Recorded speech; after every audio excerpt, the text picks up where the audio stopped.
There we go. Once again, wow, had an audience today. Welcome. All right. Once again, you are on Air with Walt exclusives. And again, we've got an amazing guest today. And I think you're going to enjoy it. She's very diverse and world-renowned. Sadia, and welcome. And we're just going to have a great discussion here and see how far we get. Sure. It's great to be here. Thanks for having me.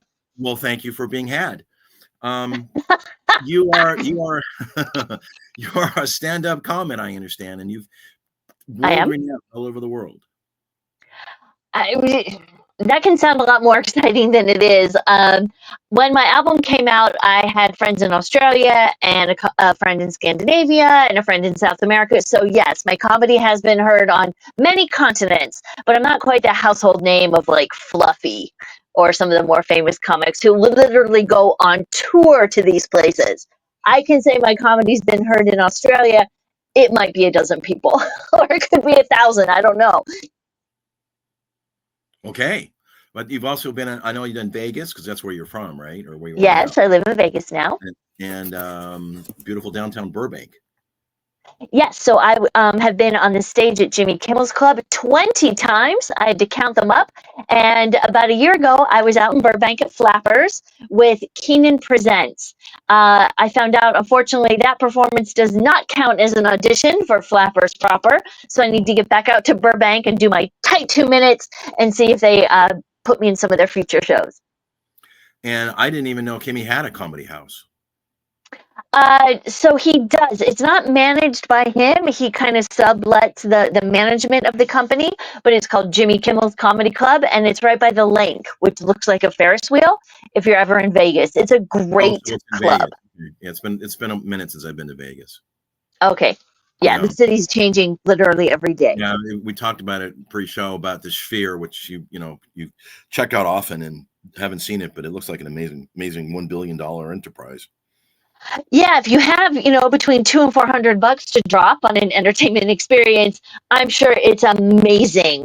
Going to Starbucks is about the max of my I don't need to plan ahead of time situation financially right now, but that can change.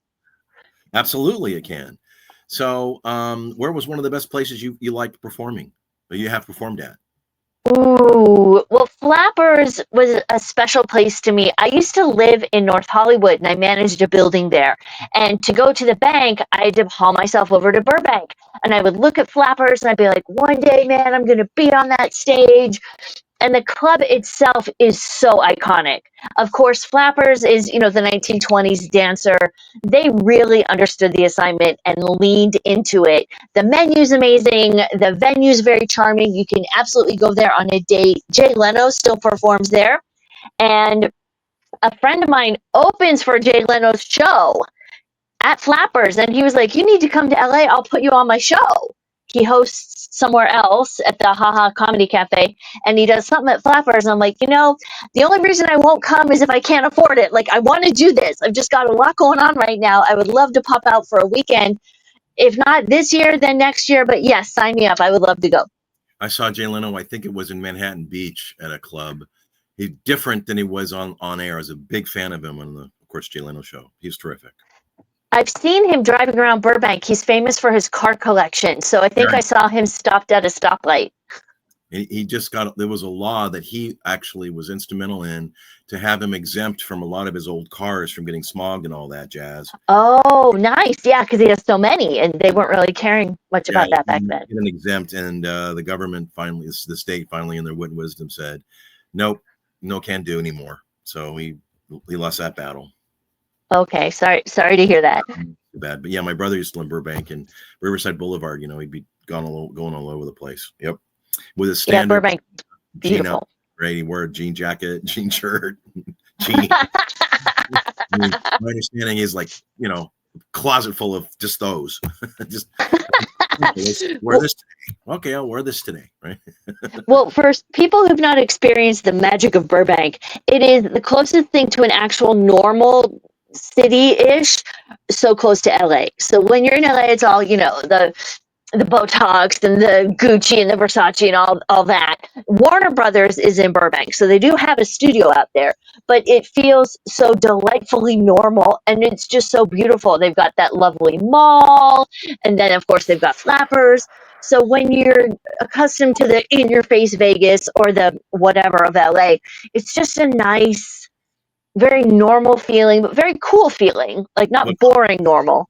Absolutely. But bedroom community. sure.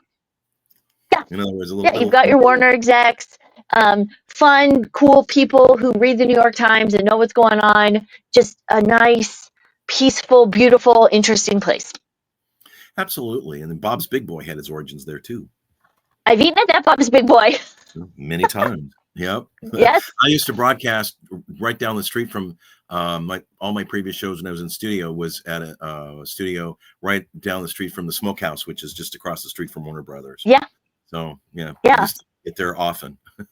I think they do classic car shows at that Bob's Big Boy. Yes, they do. Okay. Yes, they do. So yeah, gotta go if you're leaning into the 50s. Yeah. Yes, we are. So you are the founder of Music for Emotions. I love that title. Yes. Thank you. I came up with it myself. In 30 seconds, I believe that today's music is more motivated by profit than by artistry. I grew up listening to music from the 60s, 70s, 80s, 90s. And just for an example, through my research, 1972, Sonny and Cher had a #1 hit. Donnie and Marie had a #1 hit. Some like disco-y funk song was a #1 hit. And this was top 40. So in an hour, you would hear a bunch of different music and a bunch of different emotions and a bunch of different bands. No disrespect to Taylor Swift, but there's just a handful of pop artists in that genre, and she's kind of, a standalone. So music has become more corporate and more homogenized. My concept is to create a safe space for kids on the internet. I will eventually expand out to adults. So you can come to my app and you're going to tell me what emotion you have, or if you just want to learn about music, I will feed you top 40, top 100 hits from the 1940s through the year 2000 to educate you. That's fun. I'm old enough as well. The 80s, man, the music of 70s and 80s they're still the best. Bangers, man. Bangers. Jim Croce, Gordon Lightfoot. I mean, these guys were poet philosophers. Even James Taylor, but I don't put James Taylor, in the Croce Lightfoot level. They made you smarter and they prepared you for life. And I just don't hear that these days. And there is a mental health crisis, and there is all kinds of nonsense going on the internet. So, you might remember making mixtapes. I don't know. I cassette, absolutely. Yes, I did. And for your crush, they'd be all love songs, and for your friends, it would just be cool songs. And when I had a broken heart, I put those songs together too. So it's not like a playlist. People are like, oh, but Spotify makes playlists. I'm like, yeah, kind of. But you don't know what you don't know. So, for example, if you don't speak any German and you were dropped into a library in Germany, you would probably figure out pretty quickly that it's a library. But how would you know where to look for the German-English dictionary if you don't speak any German? So, the boomers are like, all the stuff's on the internet these days. You could just go to YouTube and find some music. There are kids who've never heard of Elvis or the Beatles. They just don't know. And so my job is to help educate them. Music history is history. All the Vietnam War songs and even the World War II songs and sort of, the shift from World War II to the 50s. So music is related to your emotions. If you're having a miserable day, you can send a song to your friend or to your parent and initiate a conversation, because back in the day, the music was there to explain stuff that you felt but couldn't understand. And then the songs would kind of walk you through it or give you words or help you understand, like, everybody feels this way, or tomorrow's going to be better, or this is what you're going through. This has a name, What song really pops in my head? Simon and Garfunkel, 50 Ways. Which one? Yeah, I know, right? I think that, yes. So a little bit different from their 60s, like Sound of Silence, The Graduate, Mrs. Robinson. So we have this shared vocabulary of music. When you say Simon and Garfunkel, I can picture the album cover. I know exactly what you're talking about. I can name 4 songs off the top of my head. These days, I'm not sure what happened. Like NSYNC and the Backstreet Boys were created and produced by the same guy. Oh, I didn't know that. And My I have yeah, in their 30s, and I used to call in sync in the sink. They laugh. the songs are catchy. They were written by guys in Sweden who don't speak English, I'm assuming, as their first language, and That they're makes super sense. catchy. But what does that even mean? I want it that way. Tell me what does that song even mean? Like I can't today even figure it out. It's catchy. Even Britney stuff, Britney Spears, very catchy, but not quite at the philosophical level of some of the previous top 10, top 40 songs. And one of the reasons why you can remember the album cover is because we used to look at LPs, right? And Precisely. big real estate to see Precisely. that record right there in front of Yeah, you. you could say a lot, and they put their pictures on it for people who don't know what we're talking about. It was like Or Simon even what they and look like. Garfunkel. You can actually see them in their faces. Yeah. Well, then when the music videos came out, then you could see the whole band, right? I remember when MTV came out, I was in college, and I I was amazed at, people would, I mean, I love music, but it was just a little much for me at the time. It's like, wow, an hour of all this. Okay, this is cool. But you would listen to the radio for an hour. I Pardon? always had the radio on in the background. I would study with music on. And at first, I didn't really know what to do with these videos. It was just videos of the band playing or hot girls playing guitar, right? Addicted to Love. But then the bands were like, we've got 3 minutes to make a movie. Like, we can really tell the story of the song. Or like Peter Gabriel. Do you remember when his videos came out and everybody was blown away, like Sledgehammer?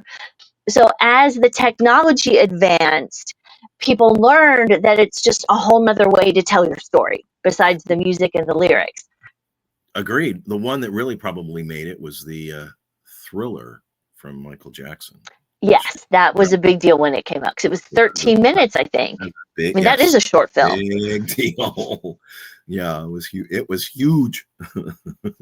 And it's easy to laugh at it today because by today's standards, with the CGI and all the amazing things we can do, it does look kind of, like basement level. But back then, it was huge. And again, when you go through the history and you kind of see like what was going on, uh, you don't know what you don't know, but you also have to look back at the history. Like when we just had landlines and answering machines were a big deal. We didn't have 24-hour access to everybody every day. If you wanted to buy something, you had to go to the store or order it through Sears. We didn't have Amazon. And so the purpose of my app is to help people gain a better appreciation of music. You might hate Frank Sinatra, but you might love him, and you're not going to know unless you listen to 3 or 4 songs. That's That true. kind of thing. And I've got a big foreign section. I have songs from Iceland. I have songs from South America, from Brazil, obviously, because I live there. I've got a French section. I want to find native speakers, like actual Germans, to give me some German songs. Octaliver. There's a what? Octaliver. Oh, I don't know what that means. That's all that German I know. Okay, fair enough. Bahnhof, Essen, Schlafen, Drinken, like that. That's mine.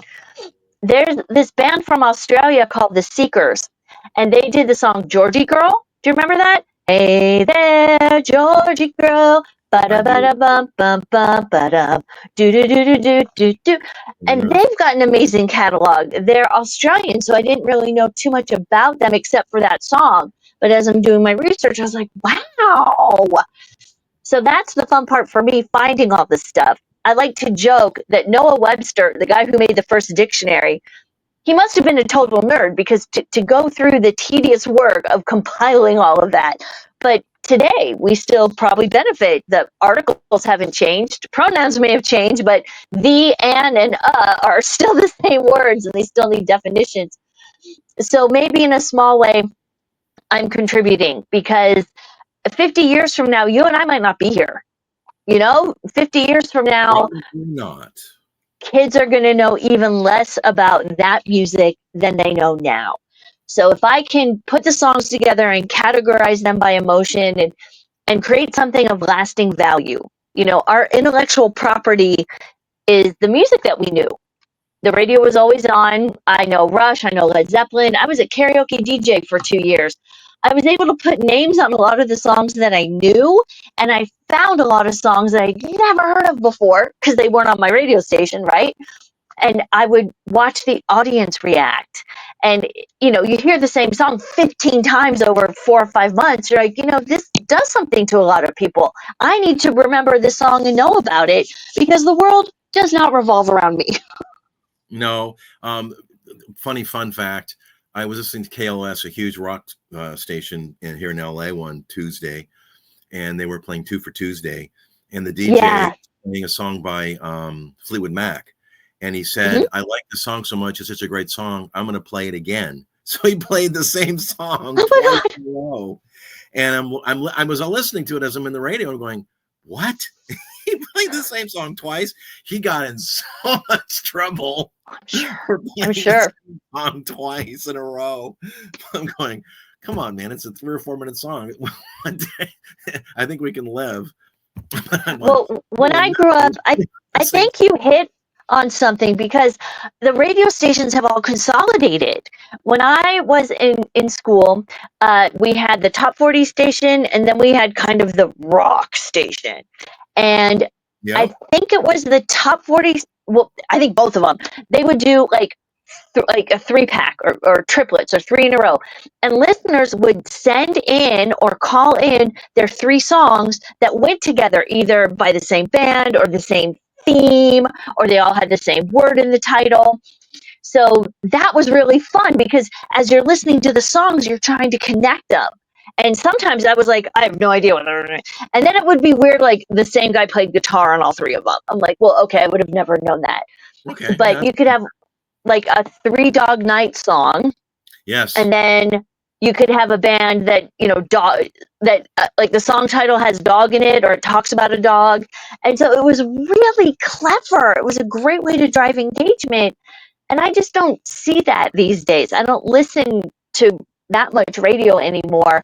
But that was a way to make you think while you're listening, right? Like, oh my God, that was the Beatles? Like, I had no idea that was their song. Or, oh my God, that was so clever the way they did, like, we fell in love and then you cheat on me and then we broke up. Like, but 3 different bands, 3 different songs with the whole arc, Oh, wow. That's cool. Yeah. Yeah. We're together and going to live, we're going to live happily ever after. And then all of a sudden we've got issues and then boom, we're done.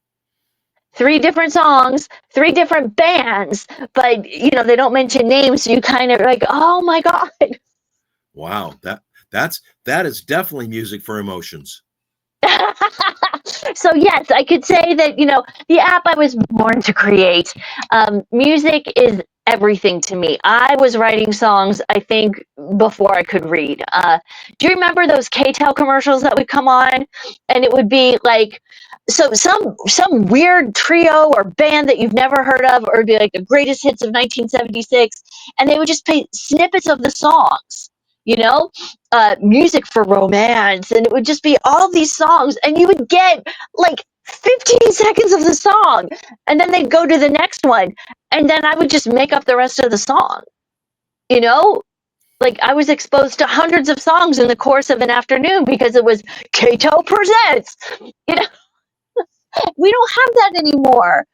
Where you just we used to get mailings of the Columbia, and they go, well, you can buy like 50 albums for $10 or something. It was it was even weirder. It was like 10 cassettes, 12 cassettes for a penny, and then you had a subscription. They'd suck you in, and you'd have to subscribe and pay more for all the rest of them. But it was a fun start. Yeah, and to cancel it was really hard. Yeah, yeah, we don't. Challenging ending. Yeah, fun times, man. The kids today will never know. Whoa, cassette, what's that? So getting to your songs, since you sent me a few, you've got, and we can go down that road if you so choose, Feet Guys, Toilet Bowl, and Your Boner Is Not My Problem. Yes, this is not safe for kids, okay? My app is for kids, but my songs are not there, all right? And anyone who gives me a hard time, I'm going to be like, adults, if you made kids, then you know where they came from. So you can listen to the Wheels on the Bus and Baby Shark all day, but when the kids are asleep, you're obviously doing something else. So yes, I can do both. I have probably 150 serious songs, and by that I mean not comedy songs. I almost got signed to Atlantic Records right before 9/11, and then that just kind of didn't happen.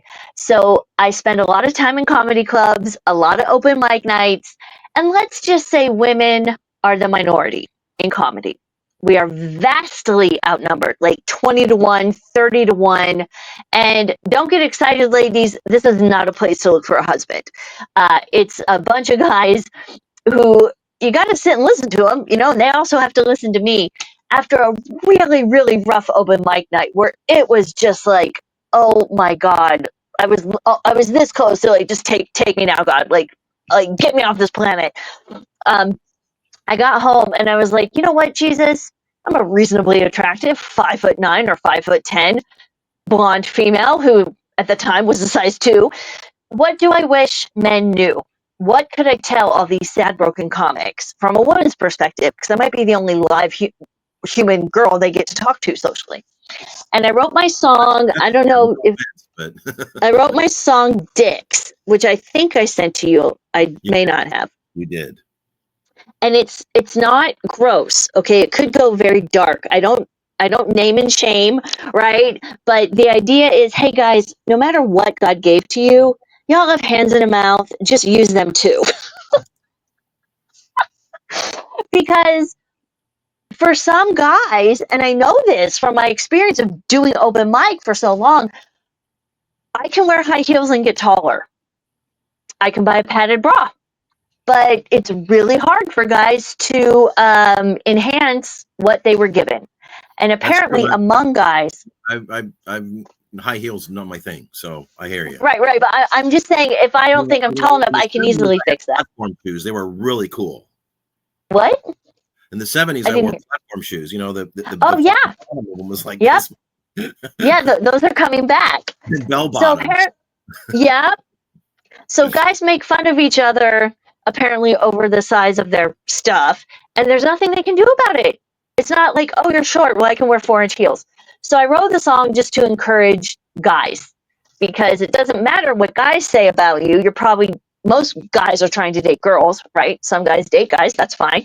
But if you're trying to get a girl, hands and mouth, dude, just get the girl there. At the end of the day, very few of us care how you did it. Okay. That's my public service announcement. Thank you very much. And you've actually been in I think Brazil and France. Yes, I lived in France for about 2 years. One was a junior year abroad, and then I took a year off. And then I went a couple years later. I was down in Brazil for very close to 2 years, like just under 2 years. Reached over that 2-year stint. Wow. So tell me about your experience in France. What did you learn or appreciate about Paris and the French? It was amazing. I'm from what I call the middle of nowhere, Ohio. And I majored in French, and I was able to spend a summer in the east of France. So I didn't get to Paris until I was in college. Okay. And it's so beautiful, and there's so many museums, and it kind of is the center of the universe, with all due respect to New York, which is and always will be the greatest city that ever is or ever was. I understand. I've lived there too. But Paris is so close to Africa, so you get like real African people on the subway. It's very close to Scandinavia. It's very close to Eastern Europe. It's close to a lot of stuff. So I remember being on the subway, and you would see these beautiful African ladies in their traditional dress, and then you would see the fancy French people, in their fancy clothes, and you would see like someone who's just so obviously Scandinavian with like the blonde hair, and just visually absolutely stunning. I thought New York was an eyeful, and it is in its own way, but Paris is just like, wow, and it's so much history. Yeah, a little more. Yeah, so much history. I got a subscription or a membership, I think, to the Musée d'Orsay. It used to be a train station, and it has a lot of the Impressionists. So I would go there and just Oh my gosh, amazing. And then they have this thing called the Centre Pompidou, which is it's free. It's like a media center, and they always had really cool exhibits. I was fortunate enough at one point to have an apartment in like the smack dead center of town, in the Marais, which was very fancy. So I could just walk to all this stuff. And I don't think you ever take it for granted. I do think, I would wake up on days and say, "Oh my God, I'm in Paris, France. I could see the Eiffel Tower from my window." And I teach English here to diplomats and executives. Interesting. I was chosen by the English school where I taught to go to their equivalent of Harvard or Wharton Business School and Cool. teach the vice president of admissions, all these top level people, and the janitor. I taught everybody. And that place was just amazing. It looked like Princeton. So I would get on the train from Paris and go out to the school and teach. And no matter how important the French people were, my English is perfect, right? I speak it natively. My mom was a teacher. I have a degree in it. I might make a typo, but my English is fantastic. So it was an amazing experience because I was so young. I was like 20, 21, teaching these like 45-year-old very important people. Because they wanted to speak correctly. They wanted to go to New York or go to wherever they had to go and speak like the professionals that they are. It's a little tricky when you're trying to explain to someone twice their age, but if you do it with tact and diplomacy, there's two kinds of errors when people are trying to speak English. I have no idea what you said, which is a critical error, or I misunderstood what you said. Okay, that's like a code red. Like, we got to fix that. And then there's, we don't really say it that way, but I 100% understand you. And so I would try to just clean up the most important mistakes. Well, then, what was the challenge you had? For obviously, British is English, but it's not American English. It's British English, even though they're both English. So, and they've got their expressions and their accent and whatnot. That would have been interesting, I think. I don't want to offend anybody. I'm just speaking about my experience. One of my students explained it best. He he was 40, 50ish, and he had a son in his 20s who couldn't decide whether to learn British English or American English. Oh, there you Now, go. keep in mind, this guy's my student. And he says, Sadia, I told my son, British English, only the Brits speak that. How big is their country? They're tiny. America is huge. It's the land of opportunity. Go learn how to speak American. Um, and I understand the logic of that. That makes sense. Yeah, yeah, yeah. As um, the British being so much closer to Paris, they try to dominate the language scene. It's very weird because the British will teach you, oh, have you got a pen? I have. And I'd be like, do you have a pen? Yeah, I do. So it's the kind of thing where we understand each other. Things that we really will argue about is they consider the public or the audience to be plural. So I will say the Broadway show was a huge success. The audience was clapping the whole time. Singular, right? Was clapping. Where Brit would say, oh, the show was a hit. The audience were clapping the whole time. And you want to flag it as a mistake, but for them, it's correct. Well, technically, they're both technically dramatically correct. My girlfriend and I have fun with. She has an iPhone, and somehow she got the English version. And her, turn the flashlight on. It's a torch. Yes. Yep. And the boot and the bonnet, the hood, or wait, the trunk and the hood of the car. Okay, it's a torch. All right, turn your torch on. So it's like we understand what that means. We might laugh at it. Yes. They call erasers some interesting things, so that can get you into trouble. And they have a weird word for cigarettes. So I'm not going to go there. Yes. not going to go there. But what I found was most of the people wanted to learn American English because of the music. Our music tends to be very popular worldwide. Our movies, it's decreasing now, but back then we were like, just the cultural highest. Everybody wanted to be just like us, and I wanted to be just like the French. And people are like, why? And I was like, because you guys are so cool. They're like, but you're already American. So it's kind of like when I met a guy here in Vegas. He was from Italy. And where did he come on his honeymoon? Vegas. We want to go to Italy, right? We want to go someplace classy, Did he but stay? they want to come to what's new and different. Yeah. A lot of people from Spain come here to get married. So what's different is usually cool. And when you're all the way over in Europe, America is cool partly because we're so new. The country is new. They're accustomed to their 1,000-year history, and we are new. We innovate. We were an experiment. We were based on the French idea of the three branches of government. We've made it this far. It's been a little bumpy. What I've heard is democracy might not be the best form of government, but it's the best of what's out there. And then my goofy head, find America and speak American until you hit the South. Like the deep South, like Alabama and Mississippi and whatnot. Their accent is a little different. Texas is different, and even California and New York. So to the best of my ability, I would try to show the accents to my students just to get them exposed to it. In Brazil, they had this great magazine called Speak Up, and they would get South Africans to narrate stuff, and Irish and Scottish and Australians, like everybody, so you could get exposed to all the different accents. And so that's fascinating. So how was Brazil? I know Brazil, they speak Portuguese. That's not an easy language. Well, I had French and Spanish under my belt. It took me a while, but they were so friendly. You say 3 words of Portuguese, and they're like, "Oh my God, you're amazing!" They're very patient. They helped me a lot. Absolutely worth it to be able to understand the music. A lot of the bossa nova songs got horribly mistranslated. Here's a pet peeve of mine. So, tall and tan and young and lovely, the girl from Ipanema goes walking. So it's bump, tall, tan, young. No, the song was supposed to be about the sway of the girl's, posterior.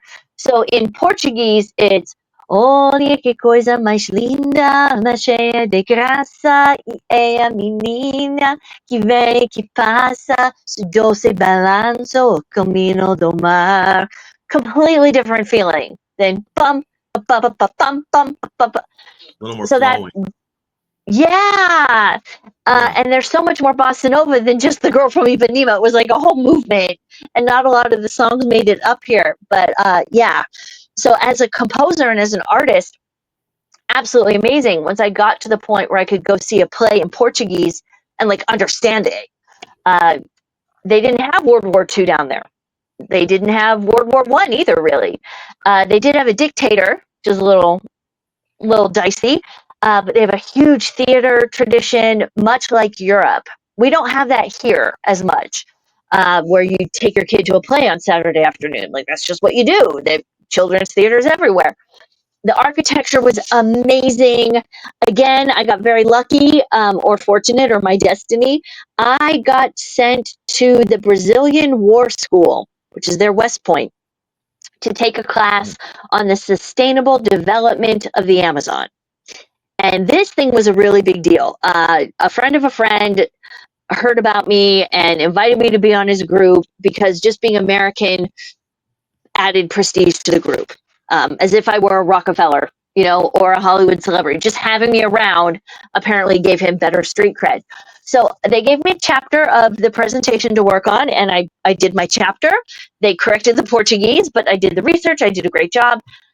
And our group won Best Project. So we had to sit on the stage. It was like 6 or 8 of us. And, people from all over South America came to this course. And I'm not talking about Joe from the street, Joao da Esquina. No, generals, admirals from all these different countries. And I'm sitting up there, and the people who lost, the people who competed against us, were mad. And they wanted to ask questions. And of course, they had questions about my chapter. And everybody looks at me, and I was like, no. And they're like, you have to, because we corrected your Portuguese, but we don't know what you said. And I was like, oh. So I get up, and the first thing I said was, thank you so much for inviting me here. Forgive my accent. I am North American, which is what you have to say when you're down there, because they're South Americans. Uh, please, please understand, I comprehend far more than I can speak. And if I make any mistakes, my heart's in the right place. So I answer the question. And the thing about Portuguese, every word has three meanings, and one of them's dirty. So this, right, Wow. is a hair clip, right? This is a hair clip, but it has teeth, so they call it a piranha. A piranha is also a prostitute, and a piranha is also a fish. So Fish. you could say the piranha stole my piranha, which means the hooker stole my hair clip. And I was terrified I would say something really filthy without meaning to, as I had done many times by mistake in Brazil. But my And not friends on afterwards, huh? and not on stage.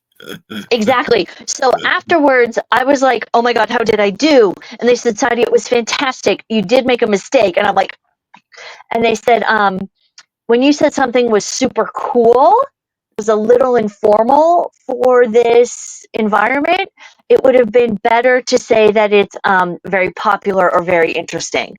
And I was like, if that's the only mistake I made, I said it was like totally rad, or in today's lingo, like it was lit, or no cap. Everybody understood it, but it was just a little too informal. Compared to some of the dumb things I'd said to my friends, I got off easy. Well, that's interesting. Multiple definitions that can work for you or against you. So that's Yes, interesting. Yeah. yes, And also, I wanted to go back real quick to Europe. Europe is very compact, right? I mean, you can be in a train yes, for a couple, 3 hours and be anywhere, in yeah. between Italy or, I went to Scandinavia and times and stuff too. But, United States, you want to go across the country, it's days. Car, train, whatever, it doesn't matter. I would tell my students it is a 6 hour flight from New York to Los Angeles, and it's a 3 hour time difference. So, the reason why we know so little about Europe is that we have Canada to the north and Mexico to the south. And then we have 50 states, 50 capitals, baseball teams, basketball teams, football teams. Like, we know stuff. It's just that you're far away, and why would we prioritize you over Africa or Asia or anybody else? So we don't mean to be rude. We just have our own stuff going on, and y'all are kind of far away. But we love Paris.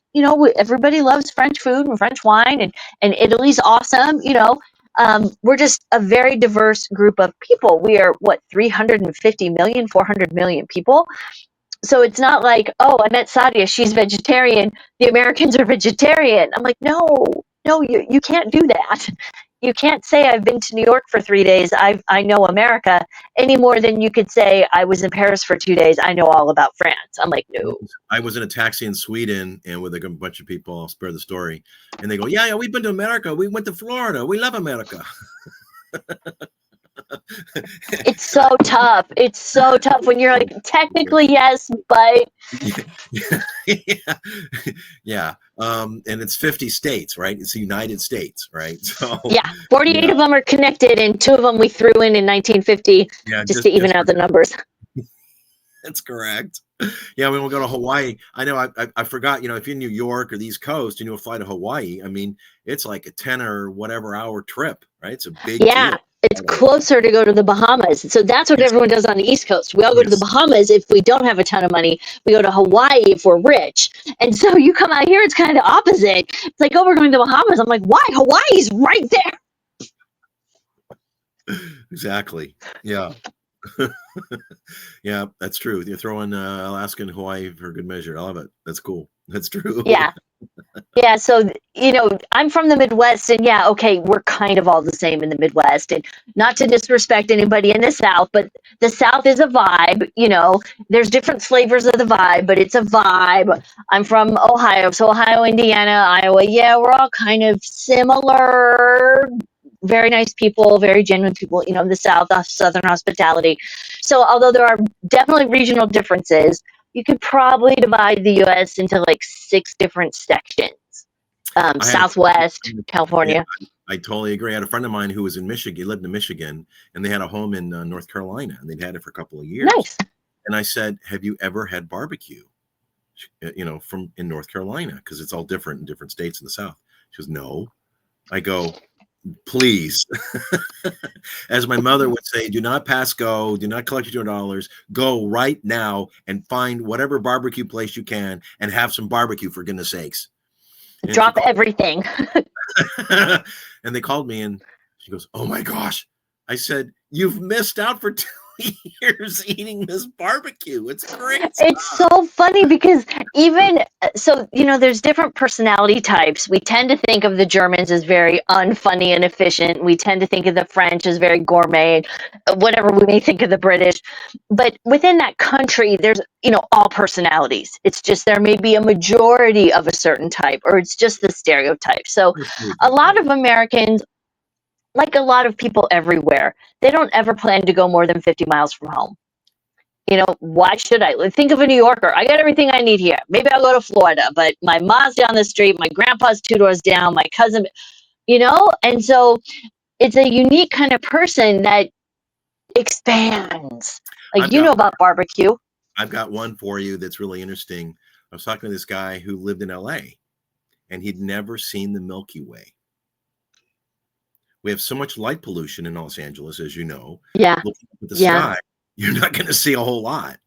But drive 3, No. 4 hours, right, in the Mojave Desert or, just outside of LA, you can Yeah. see a lot of stars in the Milky Way. Yeah.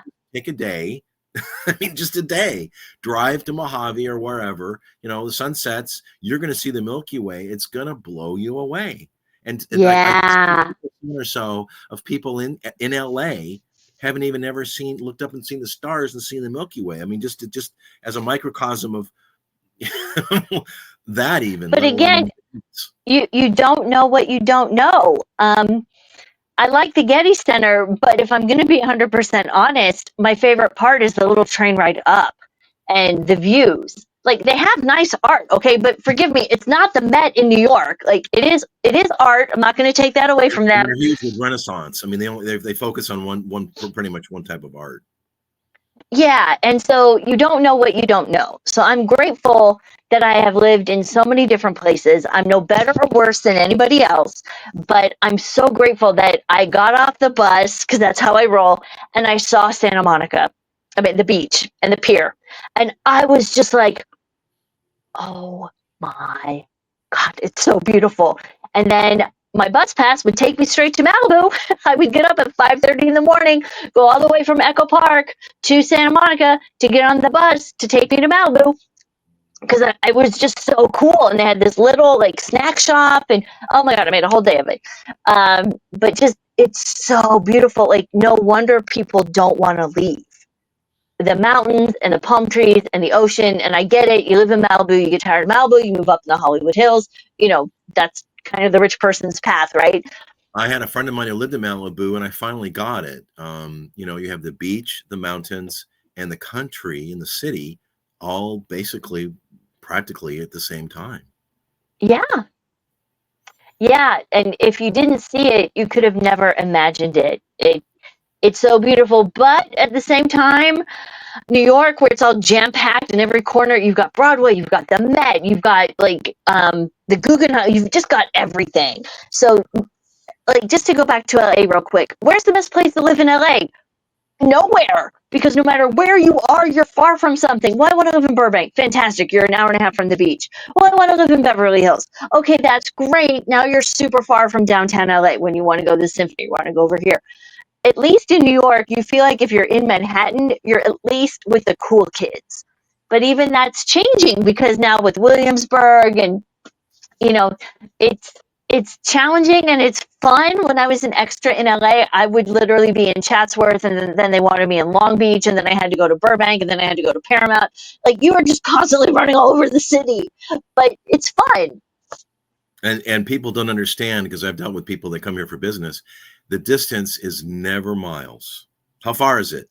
About 30 minutes, about 45 minutes. It's never miles. It's time. It's 100 miles end to end, is what I heard, from Glendale to Long Beach, or Burbank to Long Beach. So, I mean, that just blows people's minds. No, it's not. No, it's not 100 miles. Yeah, I think so. No, it's probably 40. Well, no, wait, I might have my place markers wrong, but it's definitely 100 miles from somewhere to somewhere. That is true, but you probably could go 100 miles faster driving across country than going from point A to point B in LA. Like from Redondo to Chatsworth. Well, that's the beach to the valley, right? Yeah, it's going to take time. Yeah. Yeah. So another thing I wanted to touch on, which I know is a big thing for you and not spend a lot of time on it, was you had an amazing TED Talk. Thank you. It was hard to do, but I did it with the goal of helping people. It was like, the divers when they go deep underwater, you go down very carefully and you come back up very carefully, and that's kind of what this talk was for me. Tell us about what your TED Talk was about, because people that aren't watching this for the first time won't know. Well, the title is Family Secrets and Incest Survivor Speaks Out, and that's what it's about. And it's only 13, 14 minutes long, so it's not a huge investment of time. And you covered a lot of ground. It was worked upon. So how I got the talk is kind of a crazy story. So there's this guy named Frank King, and he was advertising on LinkedIn. Hey, I'm a TEDx coach. You got an idea? I'll give you a free 30-minute consultation. And I met with him and I threw out some ideas, and this was literally the last one. And he said, you have to do that. And I just got this pit in my stomach, like, oh, yeah, I guess I have to. Oh, and no. He's done like 14 TED Talks. He breaks down the whole process. He's an amazing guy. And I went through all the steps, and it's kind of like throwing darts at a dartboard. I think I applied to 50 or 75, interviewed with 2, and booked 1. Well, that's all you need. But obviously, you had to kiss a lot of frogs to find that one prince. Well, yeah, I mean, you just kind of have to let it go. And then once you get booked, you submit your talk, and then, 6 different people look at it, and they tell you what to add, they tell you what to take away. So I did have some help. I wrote it, and then they said, well, could you say it this way, or could you talk more about this? And then I had to memorize it, because you can't write it on your hand like in comedy. You gotta be ready. So the talk was no retakes either. Yeah, it was in October 3 years ago. 2022 is when I did it. Didn't get published until 2023. I think I started memorizing that thing in like July. It was hard. Like, I don't want to take away from how hard it was. I'm very proud of it. Parts of it were easier to learn than others. Yeah. But I was there. So I'll be quiet. I'll let you talk. I'll say the topic was about incest. So, I mean, it's not an easy topic. No, and I very specifically did not want to go for the shock and the gore. Like, there's too much of that. So what I chose to do in the talk, if you're thinking about watching it, it's very high level. It's sort of like a day in my life as an adult who has been dealing with this for a while. So what do I do when people ask me why I don't go home for Thanksgiving? What do I do when people start asking questions about my parents? I don't talk to them anymore. So it's really not I was alone in my room. No. I was 8 years old. I touch on it enough to kind of establish the story. And one of the first things I said was, hi, my name is Sadia Carone. I'm an incest survivor. It's what I've been asked to talk about today. It's one part of my personality. That was something that we discussed and got added in. It doesn't define who I am. I was there to talk about it. So yes, I'm going to talk about it. And I really wanted to show the other parts of me. So if you make it all the way to the end, you see some of my drawings, and that's me playing guitar, not terribly well, but I wanted to stand on that stage and in that space, remind myself and the world that I'm not incest girl. Like that's the fear, right? That's why people don't want to speak up. That's not really how I want to be known. Like it is a piece of the pie. And if it's the piece that you need, the TED Talk's there. I did it because no one's talking about it. And, there was pressure from the TEDx team they wanted me to say, and now I'm fantastic and I found my friends and everything's great. And I'm like, that is not where I'm at, man. Um, I'm not going to say that. Everybody wants the story to finish. And I'm like, no, like this is me. I'm not married. I'm happy. I do my comedy. I play guitar. Like I'm okay. I'm not what I thought, not where I thought I would be, but stuff happened. And plenty of people aren't married. Plenty of people focus on their career. And so no matter where you are in your journey, it's okay. So many people were like, but they're your parents. You have to talk to them. And my point is, if I got raped by a stranger, you wouldn't make me go spend Thanksgiving with that stranger, right? The fact that it was my dad is 1,000. Well, okay, we can't compare. I almost said 1,000 times worse, but it's own flavor. And I decide where I go. I don't want to be around that family. That is my Well, you choice. And mentioned if that your father was obviously physically abusive, and your mom was as well in a different way. So disinheriting your parents is a decision, and even though you went through all of that, it's not all of you; it's just part of you.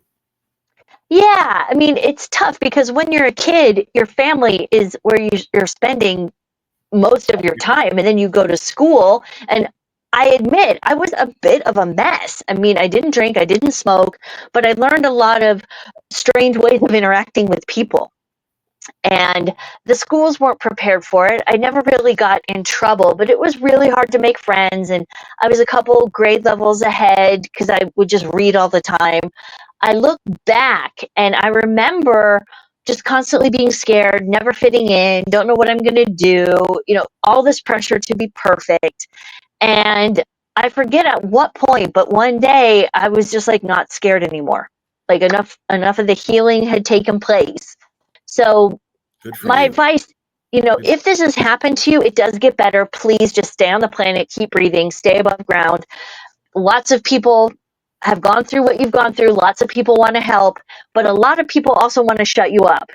And a lot of And people they don't don't want want to to hear hear it. their stuff because they probably went through it as well, so they don't want to open that can of worms. Well, I give the example of my sister. So I fired my family right after they finished paying for college and I graduated. And I told her what I was going to do. We're 18 months apart and we get mistaken for each other. She went to Columbia, I went to Penn. Apparently, one of my friends thought she was me. One of her friends thought I was her. I was in New York. She was, I think, also in Philly, whatever. Um, but, now that I'm out of the family, my parents suddenly treated my sisters a whole lot better. They got the cash and prizes, right? I'm the one who was getting beaten and just had this pretty horrible childhood. Theirs too was difficult, but the majority of the abuse was at me. And then once I'm gone, they were too terrified of losing two daughters. So she got the cash and prizes. Well, And it at least it was would be planning for somebody. well, but it would be very hard for her to sit and look at what happened.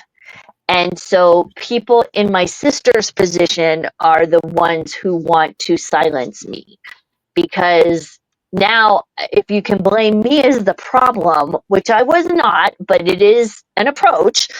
Well, now she's gone. Now we're a happy family. She was the weird one. She was too loud. She was too crazy. She was too needy. She was too this. She was too that.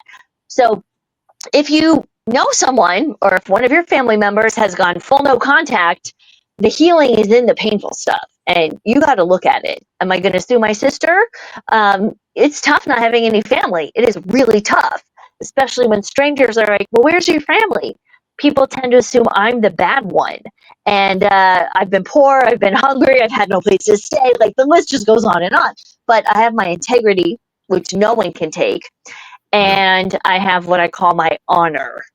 I didn't take money from my parents. My dad left me in his will, but I think my stepmom's doing a great job of spending all that money. So, um, you know, I figure at the end of the day, I have to look myself in the eye. And do I forgive my family? Well, I'm required to because I'm a Christian. And if you pray hard enough, eventually you quit hating them. If you still hate them, that's fine. I'm not going to take that away from you because I was there and you are welcome to stay there. I hated it when people would be like, oh, but eventually you'll forgive them, or oh, you're going to feel differently. You don't know who I am. You don't know what I've been through. And I'm allowed to feel how I feel. I Yes, you chose are. to not contact my parents. I chose to forgive them, but you are welcome to hate them if that's where you are. Well, the Um, big buzzword is boundaries, yes. right? So if you don't want to go home for Thanksgiving, no one can make you. They can put emotional pressure on you, financial pressure on you, but I stay home. Sometimes I go volunteer at a homeless shelter. Sometimes it's just a vacation day, so I can play more guitar, watch some movies. No one can make you go anywhere you don't want to. No one can make you spend money that you don't want to spend. I don't owe anybody Christmas presents or birthday presents. I'm in charge of me.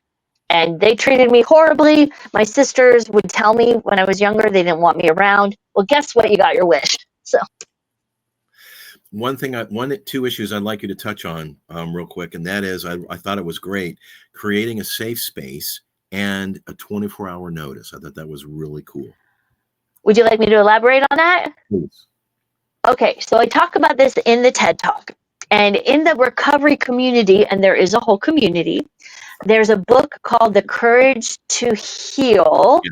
that specifically talks about incest recovery. Uh, so the idea is that if you have a place to stay, and many times I have not, but if you have a place to stay that is yours, whether it's a couch in your friend's place or your own apartment or a room in someone else's apartment, pick a place and point at it and name it your safe space. It can be a corner, it could maybe be the bathroom, it could be any place that you decide you are not going to hurt yourself because bad thoughts are going to come and you're going to promise yourself when I feel like doing something permanent or harmful, I'm going to go sit in my safe space because and I'm not going to hurt myself there. So that's the concept of a safe space. The term has different meanings for different people, but it can be a chair, it can be a corner, just, oh my God, I feel bad. Let me go sit in my space that you've chosen ahead of time. And then the other thing I found really helpful is every once in a while, the pressure of life gets to be a lot, a lot. And it can be very tempting to do a permanent solution to a temporary problem. I'm Yeah. talking about unaliving Yes, ma'am. oneself.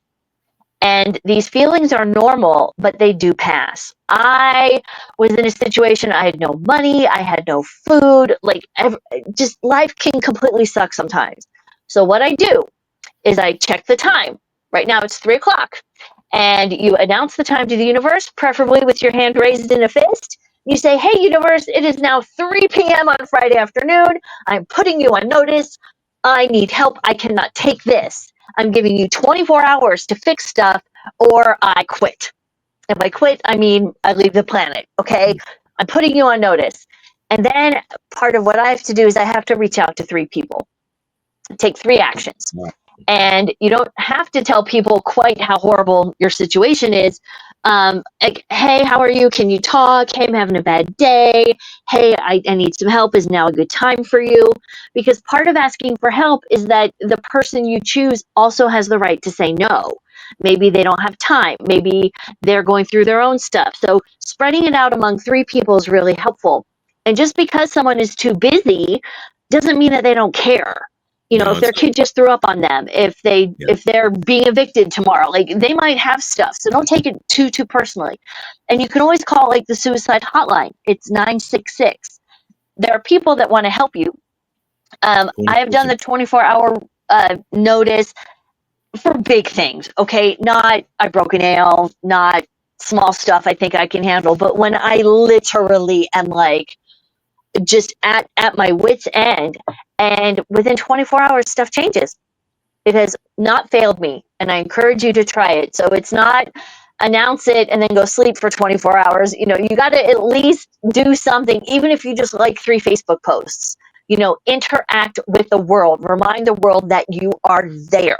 And then one time I decided to call 3 people, and one of my friends was a nurse. She was on Facebook, and she had just posted, if anyone anywhere ever needs any help or you need someone to talk to me.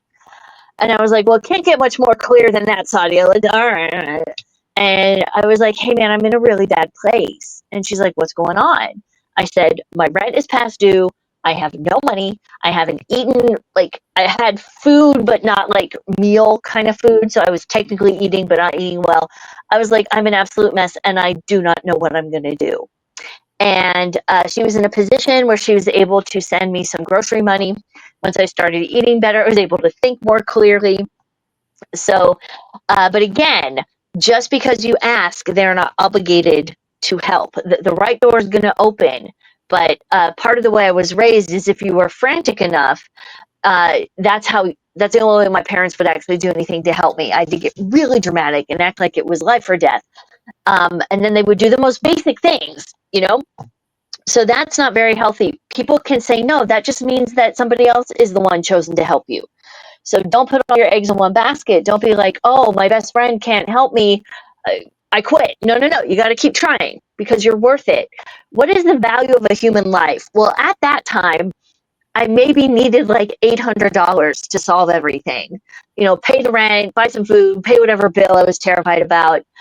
And when I think about how much work it took to get me born, my parents had to meet, my mom got pregnant, I was born, a lot of work went into making me.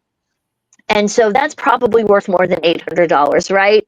Or $50 or 10 cents. You know, I've been upset over $5. I had to walk to work once and it was from 103rd Street to the Javits Center. That's like 70 blocks. But I had no money. I had to get to work. I had to do that for 3 days. You know, $5 would have, well, 10 would have changed it. Anyway, you are valuable because you are here. And if you are trying to do good things, I recommend not drinking alcohol, not smoking pot, because that's what works for me. You do you. I try to eat healthy, try to take a shower. Some days I get really caught up in emotions and I'm like, when was the last time I took a shower? Taking a shower really helps. Now we have laundry in our apartment. Thank God. It's not that hard to throw in a load of laundry. Just a shower and some new clothes can make you into a new person.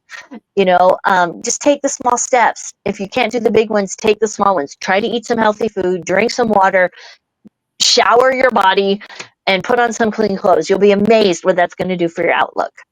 And your 24-hour idea is the cliche phrase is, what a difference a day makes. Exactly. God works through people. Sometimes even the mail gets delayed. Sometimes emails get delayed, right? Because the server goes down. So I don't think I've ever been in a situation in my life where it couldn't wait 24 hours. That's what they tell you in business. When you get a job offer, tell them, oh, I'm going to have my advisors look this over. I'll get back to you within 24 hours. If they put pressure on you beyond that, it is probably a scam. Now, there are things like rush calls for acting in certain situations, but then it's something that I want to do. And real quickly, before we go, I had to be at Glee at 5:30 in the morning, which means I was leaving my house. It's a TV show, Glee. Yes, TV show Glee. I had to leave my house at 2:45 in the morning. And there are a lot of parents and a lot of people that would say that's absolutely insane. You can't be up to any good.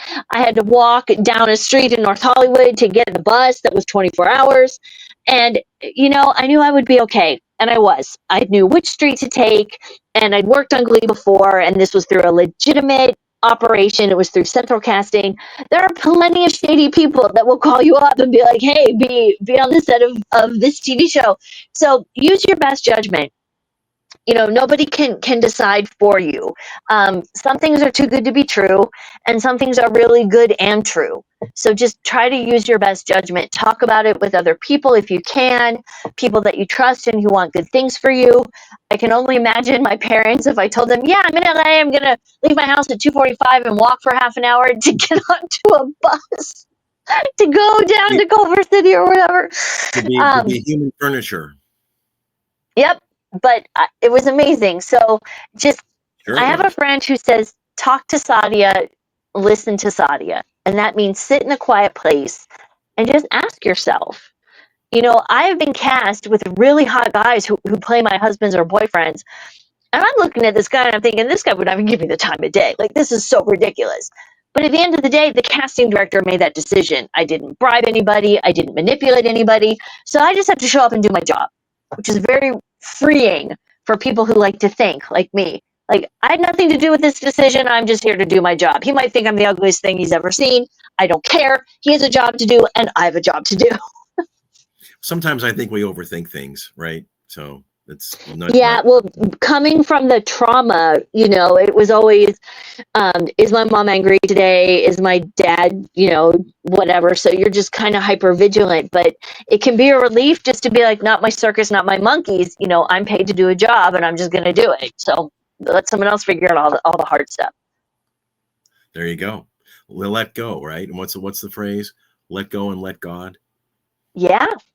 Yeah. It works. If the word God gives you trouble, let go and just find a higher power, as long as it's not you. It can be the electrical outlet. It can be Beethoven. The rules I was told is it can't be you and it can't be anyone you have access to. So a friend of mine's higher power was Sarah Jessica Parker, because in no universe could she call SJP. In no universe was she going to go have lunch with Sarah Jessica Parker. She was a celebrity that she had no access to. You don't want to make it a human, but yeah, you can make it, Ringo Starr or Paul McCartney or Taylor Swift, as long as she is not a friend of yours. Good advice. Thanks for that. Thank you so much for that. And hey, it's been an hour, so thanks a million. Wow. Anything else you care to add, subtract, multiply, or divide? Thank you so much for this opportunity. Keep rocking on. You're doing great work. You're doing the Lord's work, if I may say so, by giving people an opportunity to speak. Well, I appreciate that. So yeah, people go, well, what is your show about? Well, it's a guest oriented show, right? I mean, it's not about me. I get my 2 cents in. So it's guests. So thanks for being one. Yeah. Yeah. Honored to be one. Thank you. And if you want to check out the TED Talk, if you see it on YouTube, I can see the comments. I don't get notified of the comments, so I try to check in every once in a while. If you see it on the TED site, there's no way to comment, but Right. I do read the comments and I do reply. Cool. Yeah, I saw it on TED. I saw it on YouTube. YouTube's a great platform. So, and this show is going to be on, obviously. So, with that, yay. Well, thank you so much. It's been a thrill. Thank you for your time. We'll stay in touch. Maybe Likewise. do it again sometime down the road. And I wish you all your endeavors, whatever they may be. Thank you so much, and likewise. I hope we can stay in touch. Thank you. God bless.